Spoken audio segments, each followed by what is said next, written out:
Welcome to oil அழகு channel. நான் தான் உங்களோட திவ்யா, காஸ்மெட்டிக் ஃபார்முலேட்டர். இன்றைக்கி நம்ம பார்க்க போகிற வீடியோ என்னென்னு பார்த்தீங்கன்னா, கோல்ட் ப்ராசஸ் மெத்தடில் பனானா சோப் எப்படி பண்ணுறதுன்னு தான் பார்க்க போகிறோம். இந்த சோப் எப்படி பண்ணுறதுன்னு பார்க்குறதுக்கு முன்னாடி இதுக்கு என்னென்ன இன்க்ரீடியன்ட்ஸ் தேவை, அதோட பெனிஃபிட்ஸ் என்னன்னு தெரிஞ்சுக்கலாம். அது மட்டும் இல்லாமல் இதை எப்படி கால்குலேட் பண்ணணும், ஒரு சோப்பை நம்ம ஃபார்முலேட் பண்ண போகிறோம் அப்படின்னா கால்குலேஷன் எப்படி பண்ணணும் அப்படின்றத டீட்டெயில்டாக சொல்லியிருக்கேன். ஸோ வீடியோவை ஸ்கிப் பண்ணாமல் ஃபுல்லாக பாருங்கள். ஃபர்ஸ்ட்டு இன்க்ரீடியன்ஸும் அதோட பெனிஃபிட்ஸும் பார்த்துடுவோம். சோப் மேக்கிங்கை பொறுத்த வரைக்கும் 3 பொருள் கட்டாயம் நமக்கு தேவை. ஒன்று காஸ்டிக் சோடா, இன்னொன்று ஆயில், இன்னொன்று வாட்டர். காஸ்டிக் சோடா எதுக்காக யூஸ் பண்ணுறோம் அப்படின்னு பார்த்தீங்கன்னா, நம்மளோட ஆயிலை சோப்பாக மாறுறதுக்கு இதுக்கிட்ட தான் அந்த தன்மை இருக்குது. அதாவது என்ன இருக்குது இதில் அப்படின்னு பார்த்தீங்கன்னா, அதிகபட்சமான அமிலத்தன்மை இருக்குது. ஸோ நம்மளோட ஆயிலில் இருக்க ஃபேட்டி ஆசிட்ஸும் இதில் இருக்க பேஸும் கலக்கும் போது தான் நமக்கு நியூட்ரல் ஆகி சோப் அங்கே ஃபார்ம் ஆகுது.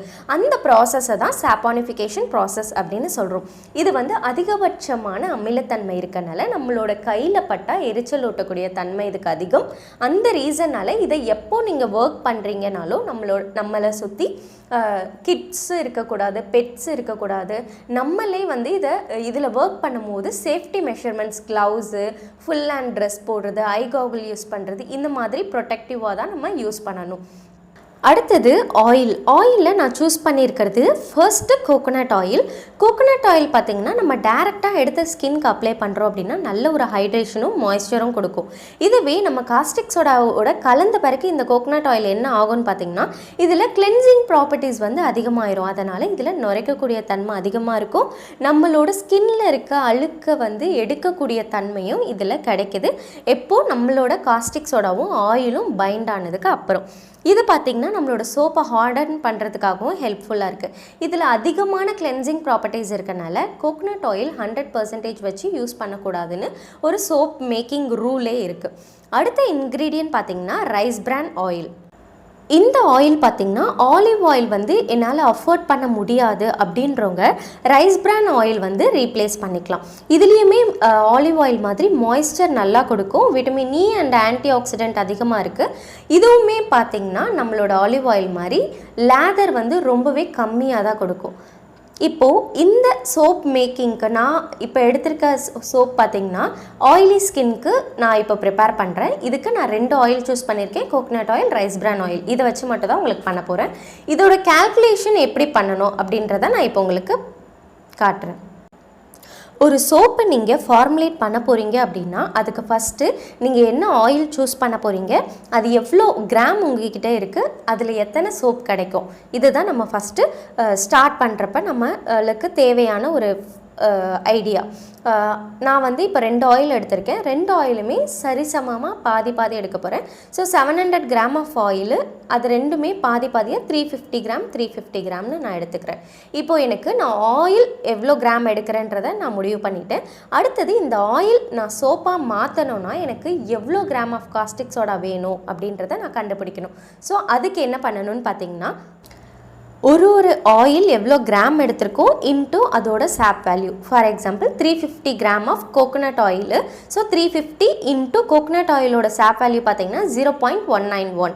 அதே மாதிரி ரைஸ் பிரான் ஆயிலுக்கும் 350 இன்ட்டு 0.129. இது ரெண்டுத்தையுமே நம்ம மல்டிப்ளை பண்ணி கிடைக்கிற ஆன்சரை 2 ஆன்சரையும் நம்ம ப்ளஸ் பண்ணிக்கணும். ஸோ இதுதான் நம்ம எடுத்திருக்க 700 கிராம் ஆஃப் ஆயில் கம்ப்ளீட்டாக சோப்பாக மாறுறதுக்கு தேவையான காஸ்டிக் சோடாவோட அளவு. ஆனால் இந்த அளவு நம்ம எடுக்க போகிறதில்ல. இதில் நான் கம்மி பண்ண போகிறேன். So super fat 8%. இதை லைட் டிஸ்கவுண்ட்னு சொல்லுவாங்க. இது என்ன அப்படின்னு கேட்டிங்கன்னா, நார்மலாகவே ஒரு சோப் நீங்கள் செய்கிறீங்கன்னா சூப்பர் ஃபேட் 5% இருக்கணும். அதாவது நம்மளோட ஆயில் சோப்பாக மாறுறதுக்கு எவ்வளோ அமௌண்ட் ஆஃப் காஸ்டிக் சோடா தேவையோ அதில் 5% கம்மி பண்ணி தான் எடுக்கணும். எதனாலன்னு பார்த்தீங்கன்னா, நம்ம கரெக்டாக பண்ணும்போது அது ஸ்கின்க்கு ஏதாவது இரிட்டேஷன் ஆகலாம். ஸோ அந்த ரீசனால் எக்ஸ்ட்ரா மாய்ஸ்சரும் நமக்கு கிடைக்கும். அந்த ரீசனால் நம்ம சூப்பர் ஃபேட் விடணும் அப்படின்றது சோப் மேக்கிங்கோட ரூல். நான் 50% ஆஃப் கோகோனட் ஆயில் எடுத்திருக்கனால சூப்பர் ஃபேட் 8% வரைக்கும் நான் விட போகிறேன். ஸோ இதை எப்படி கால்குலேட் பண்ணால் நமக்கு ஆல்ரெடி எவ்வளோ கிராம் ஆஃப் காஸ்டிக் சோடா கிடச்சிருக்கு, 112 இன்ட்டு 8/100. இது 8%ன்றனால 8/100. இதுவே 5%னா 5/100. எவ்வளோ வேல்யூ கிடைக்குதோ அந்த வேல்யூ ஆல்ரெடி நம்ம வந்து காஸ்டிக் சோடா எவ்வளோ அமௌண்ட்டுன்னு கண்டுபிடிச்சிருக்கோம்ல 112 மைனஸ் நமக்கு எவ்வளோ டிஸ்கவுண்ட்க்கு வருதோ அதுதான் வந்து மைனஸ் பண்ணி வர ஆன்சர் தான் final amount of caustic soda. இப்போ இதில் ஃபைனல் லை பார்த்தீங்கன்னா 103 கிராம் தான். இப்போ எனக்கு காஸ்டிக் சோடா எவ்வளோ எடுக்கணும்னு தெரிஞ்சிருச்சு. இதை எவ்வளோ வாட்டரில் டிசால்வ் பண்ணணும்னு கண்டுபிடிக்கணும். ஸோ அதுக்கான ஃபார்முலா பார்த்தீங்கன்னா 6/16ன்றது standard formula into amount of oil. எவ்வளோ அமௌண்ட் ஆஃப் ஆயில் எடுக்கிறோம், டோட்டலாக 700 கிராம் எடுக்கிறோம். ஸோ 6/16 இன்டூ 700 போட்டிங்கன்னா உங்களுக்கு ஆன்சர் வந்து 262.5. ஸோ இந்த கிராமை தான் வந்து நம்ம வாட்டருக்கு வந்து கால்குலேட் பண்ண போகிறோம். இப்போது ஆயில் கிராம் தெரிஞ்சிருச்சு, நமக்கு காஸ்டிக் சோடா கண்டுபிடிச்சாச்சு, வாட்டரும் கண்டுபிடிச்சாச்சு. இப்போ ஃபைனலாக பார்த்தீங்கன்னா ரெசிபீஸு மற்ற பனானாலாம் எசென்ஷியல் ஆயிலாம் எவ்வளோ எடுக்க போகிறோன்னு பார்த்தீங்கன்னா coconut oil 350 gram, rice bran oil 350 gram, caustic soda 103 gram, water 262.5 gram, banana ஒரு மீடியம் சைஸ் பனானா எடுத்திருக்கேன், கிரேப் எசென்ஷியல் ஆயில் நான் இதுக்கு யூஸ் பண்ணுறேன் 20 கிராமு. நீங்கள் வேறு எந்த எசென்ஷியல் ஆயில்னாலும் யூஸ் பண்ணிக்கலாம். ரொம்ப ஸ்ட்ராங்காக இருக்கணும், ஸ்மெல்லு லாங் லாஸ்டிங்காக இருக்கணும்னா நீங்கள் செடர்வுட் கூட எசென்ஷியல் ஆயில் நீங்கள் ட்ரை பண்ணி பார்க்கலாம். இப்போது இந்த சோப்பு ஒரு ஆயிலி ஸ்கின்க்கு நான் ப்ரிப்பேர் பண்ணியிருக்கேன் ஒரு சோப்பு. அந்த சோப்புக்கு ப்ரைஸ் எவ்வளோ ஆகுது அப்படின்னு பார்த்தீங்கன்னா கோகோனட் ஆயிலுக்கு மட்டும் நமக்கு 112 ருபீஸ் செலவாயிருக்கு. ரைஸ் பிரான் ஆயிலில் 57.4 ருபீஸ், காஸ்டிக் சோடாக்கு 15.4 ருபீஸ், வாட்டருக்கு 18.3 ருபீஸ், பனானாக்கு அப்ராக்சிமேட்டாக நான் 10 ருபீஸ் மேக்ஸிமமாக வச்சுருக்கேன், எசென்ஷியல் ஆயிலுக்கு 64 ருபீஸ். டோட்டலாக பார்த்தீங்கன்னா 277 ருபீஸ் 10 சோப்பு நமக்கு கிடைக்கும். ஸோ ஒரு சோப்போட ரேட்டு பார்த்திங்கன்னா 28லேருந்து 30 ரூபா வரைக்கும் நமக்கு கிடைக்கும். இதை தாண்டி நம்ம எந்த ஏரியாவில் இருக்கோம், நம்மளோட உழைப்புக்கு ஏற்றது, ஸோ இது எல்லாமே வந்து எக்ஸ்ட்ரா ப்ரைஸ் வந்து நீங்கள் ஆட் பண்ணணும். இது எப்படி நான் கால்குலேட் பண்ணியிருக்கேன்றது வீடியோவோட எண்டில் சொல்லியிருக்கேன், தேவைப்பட்டால் நீங்கள் பார்க்கலாம். இப்போது இந்த சோப்பை வந்து எப்படி ஸ்டெப் பை ஸ்டெப்பாக பண்ணுறதுன்றதை பார்க்கலாம் வாங்க. ஃபர்ஸ்ட்டு டிஸ்டில்டு வாட்டரும் காஸ்டிக் சோடாவும் மெஷர் பண்ணி எடுத்து வச்சுருக்கோம். ஸோ வாட்டரில் காஸ்டிக் சோடாவை நம்ம வந்து ஆட் பண்ணிக்கலாம். ஆட் பண்ணிவிட்டு ஒரு சிலிக்கான் ஸ்பேச்சுலா வச்சு நல்லா மிக்ஸ் பண்ணி விட்டுடுங்க. இது டெம்பரேச்சர் இன்க்ரீஸ் ஆகிக்கிட்டே இருக்கும், ரொம்ப சூடாக இருக்கும். ஸோ க்ளவுஸ்லாம் கட்டாயம் நீங்கள் போட்டிருக்கணும். கம்மியாக தானே பண்ணுறோம் அப்படின்ட்டு கேர்லெஸ்ஸாக பண்ணாதீங்க. ரொம்ப சென்சிட்டிவான ஏரியாவில் நமக்கு பட்டுருச்சு அப்படின்னா ரொம்பவே எஃபெக்ட் காட்டும். ஸோ அந்த ரீசனால் காஸ்டிக் சோடா கூட ஒர்க் பண்ணும்போது கொஞ்சம் ஜாக்கிரதையாகவே ஒர்க் பண்ணுங்கள். இப்போ இது நல்லா மிக்ஸ் பண்ணி விட்டுட்டு இது நல்லா நமக்கு கொஞ்சம் ரூம் டெம்பரேச்சருக்கு வரணும். அதனால் இது ஒரு ஓரமாக வச்சிடலாம். நம்ம வந்து ஆயில்ஸு பனானாலாம் ப்ரிப்பேர் பண்ண ஆரம்பிச்சிடலாம். இப்போது இந்த மீடியம் சைஸ் பனானா தான் நான் எடுத்திருக்கேன். நீங்கள் இதை விட பெருசானாலும் நீங்கள் எடுத்துக்கலாம். ஒரு பனானா ஆட் பண்ணால் போதும். நான் வந்து இதில் ஆயில் மிக்ஸ்சர், அதாவது நம்மளோட ரைஸ் பிரான் ஆயிலும் 350 கிராம், கோகோனட் ஆயிலும் இதில் மிக்ஸ் பண்ணி வச்சுருக்கேன். ஸோ இதிலேருந்து கொஞ்சமாக ஆயில் வந்து நான் ஒரு பீக்கரில் எடுத்துக்க போகிறேன். எடுத்துட்டு நம்ம எடுத்து வச்சுருக்க பனானாவை அதில் குட்டி குட்டியாக கட் பண்ணி நம்ம ஆட் பண்ணிக்க போகிறோம். பனானா வந்து நம்ம பவுடராக யூஸ் பண்ணலை. ஸோ இதை ஃபுல்லாக நீங்கள் மிக்சியில் அடிச்சுட்டு ஆட் பண்ணுறத விட இந்த மாதிரி மெத்தடில் நீங்கள் பண்ணும்போது உங்களுக்கு கொஞ்சம் நல்லாவே சோப்போட ரிசல்ட் வந்து கொஞ்சம் நல்லா இருக்கும். இதில் கட் பண்ணி போட்டுட்டதுக்கப்புறம் நம்ம சோப்புக்கு யூஸ் பண்ணுற பிளெண்டர் வந்து இப்போ இதில் போட்டு மிக்ஸ் பண்ணிக்கலாம். எப்போவுமே பிளெண்டர் யூஸ் பண்ணும்போது பார்த்திங்கன்னா கொஞ்சம் மினிமம் ஸ்பீட்லேயே இது பண்ணுங்கள். ஃபஸ்ட்டு எடுத்தோடனே ஃபாஸ்ட்டாக ஃபுல் ஸ்பீடில் வந்து நீங்கள் பிளெண்ட் பண்ணாதீங்க. பிளெண்ட் பண்ணும்போதே கொஞ்சம் விட்டு விட்டு பிளெண்ட் பண்ணுங்கள். அதுக்கப்புறம் ஒரு கை கண்டிப்பாக நம்ம எதில் வந்து பிளெண்ட் பண்ணுறோமோ, பீக்கர்னால் பீக்கரில் கை இருக்கணும், கிண்ணத்தில் பண்ணுறீங்கன்னா கிண்ணத்தில் கண்டிப்பாக ஒரு கை இருக்கணும். ஸோ ஒரு கை வந்து நம்மளோட பாத்திரத்தை பிடிச்சிருக்கணும், இன்னொரு கையில் பிளெண்டர் வந்து நம்ம யூஸ் பண்ணணும். ஸோ இப்படி தான் இருக்கணும். கொஞ்சம் கொஞ்சமாக பிளெண்ட் பண்ணுங்கள். இது நல்லா ஆயிலோட பிளெண்ட் ஆகிடுச்சு. இதை எப்படியோ நம்ம ஆயிலில் தானே ஆட் பண்ண போகிறோன்னு ஃபுல் ஆயிலையும் நீங்கள் பிளெண்ட் பண்ணக்கூடாது. அந்த மாதிரி பண்ணிங்க அப்படின்னா உங்களுக்கு ஃபால்ஸ் ட்ரேஸ் வரதுக்கான வாய்ப்பு இருக்குது. ஸோ அதுக்கப்புறம் நீங்கள் ஆயில் செப்ரேஷன் ஆயிரும். அதாவது நீங்கள் சோப் பேட்டர் வந்து ரெடி ஆகிடுச்சின்னு நினச்சி மோல்டில் ஊற்றிட்ட பிறகு ஆயில் தனியாக பேட்டர் தனியாக வரதுக்கான வாய்ப்பு இருக்குது. இப்போ இதை வந்து நல்லா மிக்ஸ் பண்ணி பிளெண்ட் பண்ண இந்த ஆயில் மிக்ஸ்சரை வந்து பனானாவை மட்டும் நம்ம கொஞ்சம் ஃபில்ட்ரு பண்ணி எடுக்க போகிறோம். ஃபுல் பனானாவும் எடுக்க போகிறதில்ல. இது சின்ன வடிகட்டின்றனால கொஞ்சம் டைம் எடுத்தது. நீங்கள் வந்து பெருசாக எடுத்துக்கிட்டிங்கன்னா உங்களுக்கு அவ்வளோ நேரம் எடுக்காது. நல்லா ஃபில்டர் ஆகி பனானாவோட பியூரே மட்டும் உங்களுக்கு கீழே போகும். இந்த மாதிரி ஃபில்ட்ரு பண்ணதுக்கப்புறம் கொஞ்சம் கொஞ்சமாக ஆட் பண்ணி நான் ஃபில்ட்ரு பண்ணிக்கிறேன். ஃபில்ட்ரு பண்ணதில் மீதி இருக்க அந்த ரொம்ப அதிகமாக லம்ப் மாதிரி இருக்கும். ஸோ அதெல்லாம் வந்து நமக்கு தேவை கிடையாது. நம்ம ஃபில்ட்ரு பண்ண வரைக்கும் எடுத்துக்கிட்டால் போதும், அதுவே நல்ல ரிசல்ட்டு கொடுக்கும். எல்லாத்தையும் கொஞ்சம் கொஞ்சமாக பண்ணி நம்ம ஃபில்ட்ரு பண்ணிக்கலாம். இது மட்டும் தான் கொஞ்சம் ட்ரிக்கியான ஸ்டெப்ஸாக இருக்கும். இதுக்கப்புறம் வந்து நம்ம ஆயிலை மிக்ஸ் பண்ணி விட்டுட்டு நம்மளோட கூல்டவுன் ஆன லைஸ் சொல்யூஷனை வந்து இப்போது இதில் ஆட் பண்ணிக்கலாம். பனானா சோப் அப்படின்றனால கொஞ்சம் நம்ம பார்க்குறதுக்கும் அதோட ரிலேட் பண்ணுற மாதிரி நம்ம கொஞ்சம் ரெடி பண்ணணும். இதில் நான் வந்து லைஸ் சொல்யூஷனை ஆட் பண்ணிவிட்டு பிளெண்ட் பண்ண ஆரம்பிக்க போகிறேன். அதே மாதிரி பிளெண்ட் பண்ணும்போது கொஞ்சம் ஸ்லோவாகவே ஸ்டார்ட் பண்ணுங்கள். வேக வேகமாக பிளெண்ட் பண்ணாதீங்க. டப்புன்னு ட்ரேஸ் வந்துருச்சுன்னா நீங்கள் அதில் எதுவுமே ஒர்க் பண்ண முடியாது. டப்புன்னு மோல்டில் மாற்றுறது மட்டும்தான் முடியும். மற்றபடி நம்ம ஏதாவது டிசைன்ஸோ இல்லை அதில் ஏதாவது ஒர்க் பண்ண போகிறீங்க, டிஃப்ரெண்ட்டாக ட்ரை பண்ண போகிறீங்கன்னா அதெல்லாம் பண்ண முடியாது. ஸோ இப்போ நல்லா பிளெண்ட் ஆகுது. இப்போ வந்து நமக்கு எல்லோ கலராக இருக்குது. பட் நம்ம க்யூர் பண்ணுறோம் அப்படின்னா அந்த டைம் வந்து கலர் டல் ஆயிரும். ஸோ அந்த ரீசன்னால் நான் என்ன பண்ண போகிறேன், இந்த பேட்டரை வந்து தனியாக பிரிச்சுக்க போகிறேன். ரெண்டாக பிரிச்சுக்க போகிறேன்.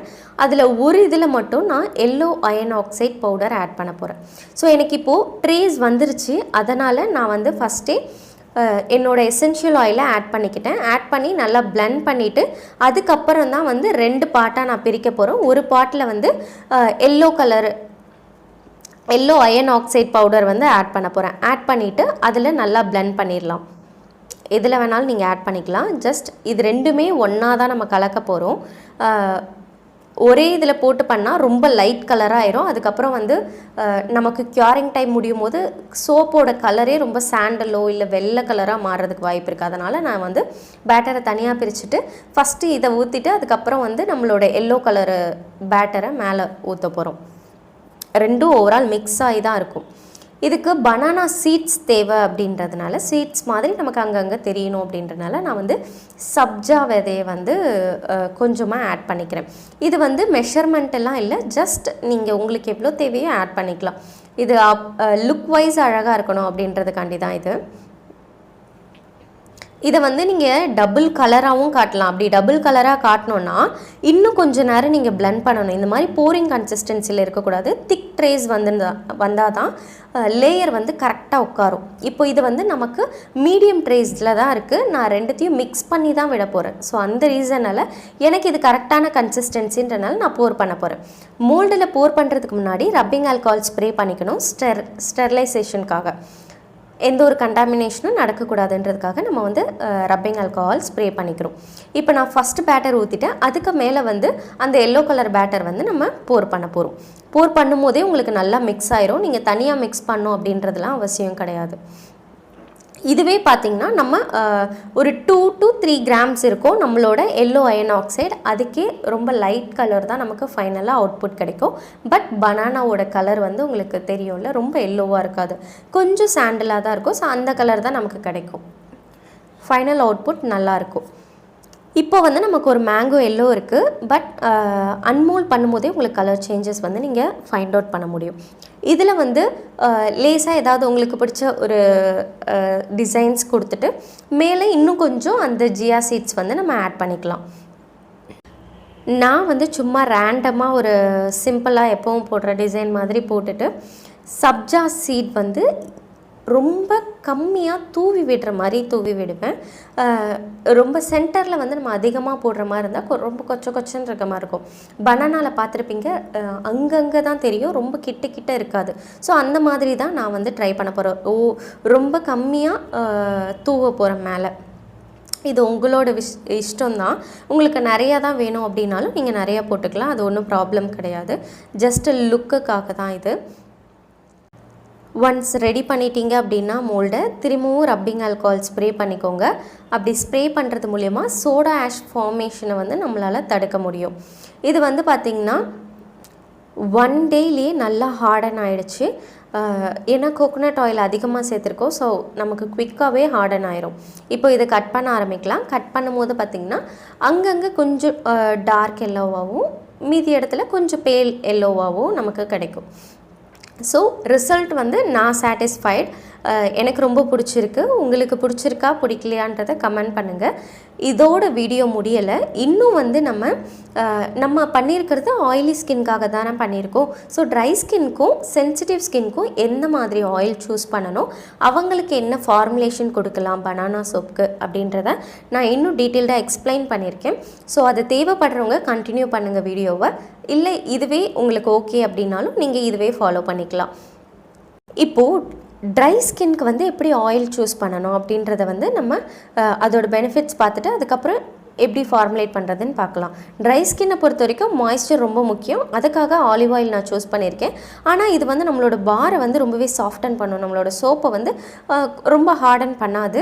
பட் க்ரீமி லேதர் தான் கொடுக்கும், மாய்ஸ்சர் நல்லா கொடுக்கும். ஸோ அதனால் மாய்ஸ்சருக்காக இதை யூஸ் பண்ணிவிட்டு மற்ற ஹார்டனிங்காக நம்ம வேறு ஆயில் யூஸ் பண்ணிக்கலாம்.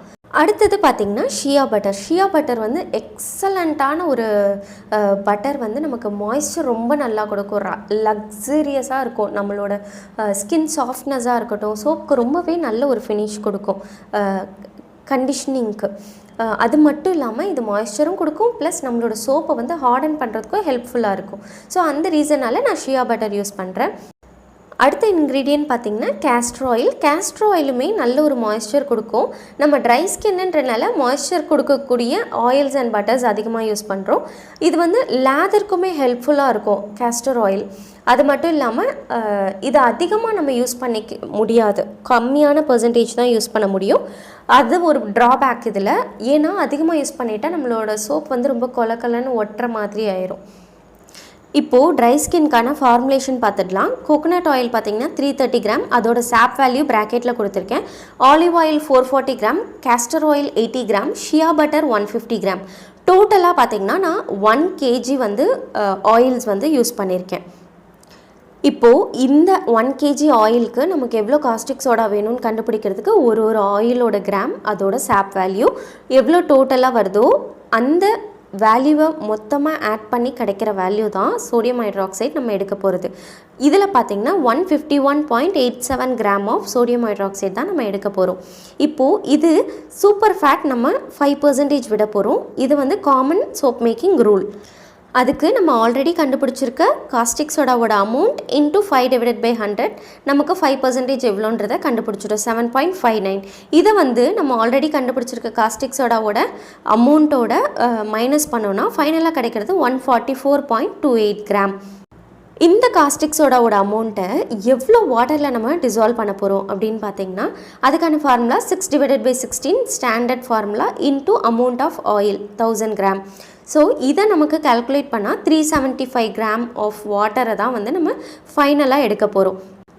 இப்போ இதோட ஃபைனல் ரெசிபி பார்த்திங்கன்னா coconut oil 330 gram, olive oil 440 gram, castor oil 80 gram, ஷியா butter 150 gram, caustic soda 144.2 gram, water 375 gram, essential oil 30 gram, banana வந்து கொஞ்சம் பெரிய சைஸ், சின்னதாக இருந்தால் 2 கூட எடுத்துக்கலாம் நீங்கள். மற்றபடி ப்ரொசீஜர் எல்லாமே சேம் தான். நம்ம எப்படி வீடியோ இதுக்கு முன்னாடி ஆயிலி ஸ்கின்க்கு பண்ணமோ அதே மாதிரி தான் நீங்கள் பண்ண போகிறீங்க. அடுத்தது சென்சிட்டிவ் ஸ்கின்க்கு என்ன பண்ணணும்னு பார்க்கலாம். அதுக்கான ஆயில் பார்த்திங்கன்னா ரொம்ப அதிகமான ஹார்ட் ஆயில்ஸ் இருக்கக்கூடாது. அதை வந்து மைண்டில் வச்சுக்கணும். நான் வந்து மொத்தம் 1000 கிராம் ஆஃப் ஆயில் எடுக்கிறேன். அதுக்கு ஆலிவ் ஆயில் 920 கிராம், அதோட சாப் வேல்யூ ப்ராக்கெட்டில் கொடுத்துருக்கேன். கேஸ்டர் ஆயில் வந்து 80 கிராம்.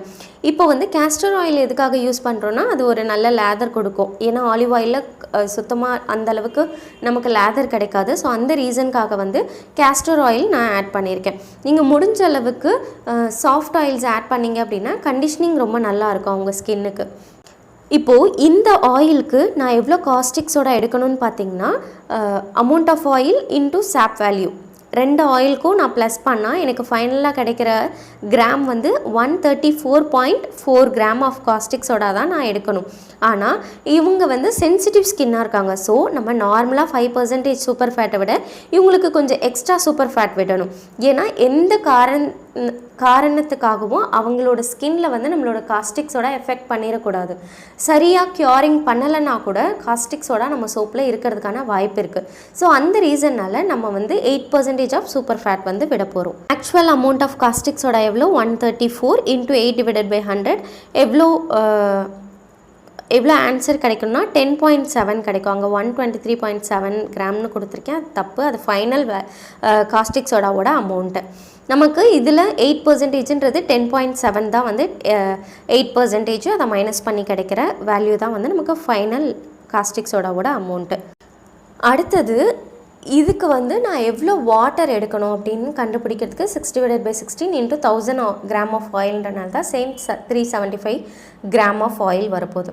ஆனால் இவங்களுக்கு வந்து சென்சிட்டிவ் ஸ்கின்னால் நம்ம ஆல்ரெடி சாஃப்ட் ஆயில்ஸ் தான் யூஸ் பண்ணியிருக்கோம். ஆல்ரெடி நம்மளோட சோப் வந்து ரொம்ப ஹார்டாக இருக்க போகிறதில்ல. ஸோ அதே சமயம் 8% சூப்பர் ஃபேட்டாக இருக்கும் போது இன்னும் கொஞ்சம் சாஃப்டாக இருக்கக்கூடாது. ஸோ அந்த ரீசனால் வாட்டர் டிஸ்கவுண்ட்டும் நான் 8% விடுறேன். ஸோ இந்த இடத்துல 375 × 8/100 எவ்வளோன்னு பார்த்தா 30 தான் வந்து 8%. ஸோ அந்த 30 மைனஸ் பண்ணால் கிடைக்கிற ஆன்சர் 345 கிராம் ஆஃப் வாட்டர் தான் நம்ம ஃபைனலாக யூஸ் பண்ண போகிறோம். இப்போ ஃபைனல் ரெசிபி இதுக்கு பார்க்கலாம். ஃபைனல் ரெசிபியில் பார்த்தீங்கன்னா olive oil 920 gram, castor oil 80 gram, caustic soda 123.7 gram, water 345 gram, banana ஒரு பனானா பெருசோ சின்னதோ ஒன்று போதும். எசென்ஷியல் ஆயில் இவங்களுக்கு யூஸ் பண்ணவே வேண்டாம். அப்போ ஸ்மெல்க்கு நான் என்ன பண்ணுறதுன்னு கேட்டிங்கன்னா வாட்டருக்கு பதிலாக ஹைட்ரோசால்ஸ் ஆட் பண்ணிங்கன்னா உங்களுக்கு அவங்களோட ஸ்கின்க்குமே எக்ஸ்ட்ரா பெனிஃபிட்ஸாக இருக்கும். அதே சமயம் நல்ல ஸ்மெல்லும் இருக்கும். இஃப் இன்கேஸ் நீங்கள் ஹைட்ரோசால் ஆட் பண்ண போகிறீங்கன்னா அதோட காஸ்ட்டுமே உங்களோட சோப்போட ரேட்டுமே அதிகமாக இருக்கும். இப்போது ப்ரைஸ் எப்படி ஃபிக்ஸ் பண்ணுறதுன்னு பார்க்கலாம். 1 கிராமோட விலை வந்து நம்ம கண்டுபிடிக்கணும். அதுக்கு பார்த்திங்கன்னா எவ்வளோ ரூபாய்க்கு நீங்கள் வாங்குறீங்க, அது எத்தனை கிராம் வாங்குனீங்க அப்படின்றது தான் நம்ம கணக்கு பண்ண போகிறோம். ஃபார் எக்ஸாம்பிள் இப்போ 100 கிராம் வந்து 100 ரூபாய்க்கு வாங்குறீங்க அப்படின்னா 1 கிராமோட விலை 1 ரூபா. ஸோ நீங்கள் இந்த ரெசிபிக்கு 10 கிராம் யூஸ் பண்ணியிருக்கீங்கன்னா அந்த ரெசிபிக்கு ஒரு இன்க்ரீடியன்ட் மட்டும் 10 ரூபா செலவாயிருக்கு. அதை பேஸ் பண்ணி தான் நம்ம வந்து ப்ரைஸ் வந்து இதில் ஃபிக்ஸ் பண்ணி போட்டிருக்கோம். இப்போ நார்மலாக இன்க்ரீடியன்ட்ஸ் எவ்வளோ விலை விற்கிது அப்படின்னா அப்ராக்சிமேட்டாக போட்டிருக்கேன். இது ஏரியாக்கு ஏரியா மாறும். அதோட ரேட் பார்க்கலாம். இப்போது பனானா சோப் ஆன்லைன் ப்ரைஸ் பார்த்திங்கன்னா 70 கிராம் ஆஃப் சோப் வந்து 250 ருபீஸ்க்கு விற்கிறாங்க. நமக்கு எவ்வளோ செலவாகுதுன்றதை பார்க்கலாம் வாங்க. ஃபஸ்ட்டு கோகோனட் ஆயில் 1 kg 320 ருபீஸ்க்கு நான் போட்டிருக்கேன். இது வந்து ரேஞ்ச் வந்து மாறலாம். Castor oil 400 rupees 1 kg, palm oil 200 per, rice bran oil 164 per kg, olive oil 950 per kg, shea butter 800 rupees per kg, caustic soda 150 rupees per kg, DM water 300 rupees 5 litre, banana வந்து அப்ராக்சிமேட்டாக 10 rupeesனு போட்டிருக்கேன். Essential oil 80 rupees 25 ml. இதை வச்சு நம்ம try ஸ்கின்க்கு எவ்வளோ ஆகுதுன்றதை பார்க்கலாம். Coconut oil 105 rupees ஆயிருக்கு நமக்கு, olive oil 418 rupees, castor oil 32 rupees, ஷியா butter 120 rupees, caustic soda 21.6 rupees, water 22.5 rupees, essential oil 96 rupees, banana 10 rupees. இதை வச்சு கணக்கு போட்டால் நமக்கு டோட்டலாக 825 ரூபா 26 ரூபா கிட்ட ஆகுது 12 சோப்புக்கு. ஒரு சோப்போட விலை பார்த்திங்கன்னா 70 ரூபா கிட்ட நமக்கு கிடைக்கிது. ஸோ 70 ரூபா செலவு பண்ணுறது போக உங்களோட பேக்கேஜிங் சார்ஜ் வந்து ஒரு 10 to 15 rupeesக்குள்ளே நீங்கள் முடிச்சிங்கனாலும் 150 rupeesக்கு விற்கிறீங்க அப்படின்னா கொஞ்சம் லாபம் இருக்கும். அது ஏரியாவுக்கு ஏற்ற மாதிரி நீங்கள் கொஞ்சம் காஸ்ட்லியாக கூட விற்க முடியும். இதுவே சென்சிட்டிவ் ஸ்கின்க்கு நமக்கு எவ்வளோ வந்து ப்ரைஸ் வந்து வேரி ஆகுதுன்னு பாருங்கள். ஏன்னா அதில் காஸ்ட்லியாக இருக்கும் கொஞ்சம் ஆயில்ஸ் எல்லாம். Olive oil 874 rupees, castor oil 32 rupees, caustic soda 18.5 rupees, water 20.7 rupees, banana 10 rupees. இதன்படி பார்த்தா 12 சோப்புக்கு நமக்கு 956 ரூபா ஆகுது. ஒரு சோப்போட விலை 80 ரூபா ஆகுது. இதை தவிர்த்து பேக்கேஜிங்க்கு ஒரு 10 to 15 rupees ஆகலாம். அதை தவிர்த்து தான் நீங்கள் வந்து உங்களோட லாபம் உழைப்புக்கேற்ற அந்த சார்ஜஸ்லாம் வந்து நீங்கள் போடுற மாதிரி இருக்கும். ஸோ இதெல்லாம் பேஸ் பண்ணி நீங்கள் ஆன்லைன் ப்ரைஸையும் கம்பேர் பண்ணி உங்களோட சோப்புக்கு வந்து ப்ரைஸ் ஃபிக்ஸ் பண்ணுங்கள். அப்போ தான் உங்களுக்கு லாபம் கிடைக்கும். சரி, இப்போது இந்த சோப்போட pH எவ்வளோ இருக்கலாம் அப்படின்னு பார்த்தீங்கன்னா சோப்போட ஐடியல் pH பார்த்திங்கன்னா 7 to 10 வரைக்கும் இருக்கலாம். 7 வந்து ரொம்ப மைல்டாக இருக்கும் கிளென்சிங்கு. இதுவே ஒரு 8 to 9 இருக்குது அப்படின்னா சேஃபான கிளென்சிங் இருக்கும். ஏன்னா 10 போச்சுனாலும் ரொம்ப ஹார்டான கிளென்சிங்காக இருக்கும். ஸோ 8 to 9 இருந்ததுன்னா நமக்கு மாட்ரேட்டாக இருக்கும். ஸோ இதுதான் வந்து ஐடியல் பிஹெச்க்கான ரேஞ்சு. இந்த வீடியோ உங்களுக்கு ஹெல்ப்ஃபுல்லாக இருந்ததுன்னா லைக் அண்ட் ஷேர் பண்ணுங்கள். இது வரைக்கும் நீங்கள் நம்ம சேனலை சப்ஸ்கிரைப் பண்ணலைன்னா மறக்காமல் சப்ஸ்கிரைப் பண்ணுங்கள். பெல் ஐக்கானை டேப் பண்ணுங்கள். அப்போ தான் நெக்ஸ்ட்டு போடுற காஸ்மெட்டிக் மேக்கிங்கோட வீடியோ உங்களுக்கு நோட்டிஃபிகேஷனாக வந்தடையும். தேங்க்யூ.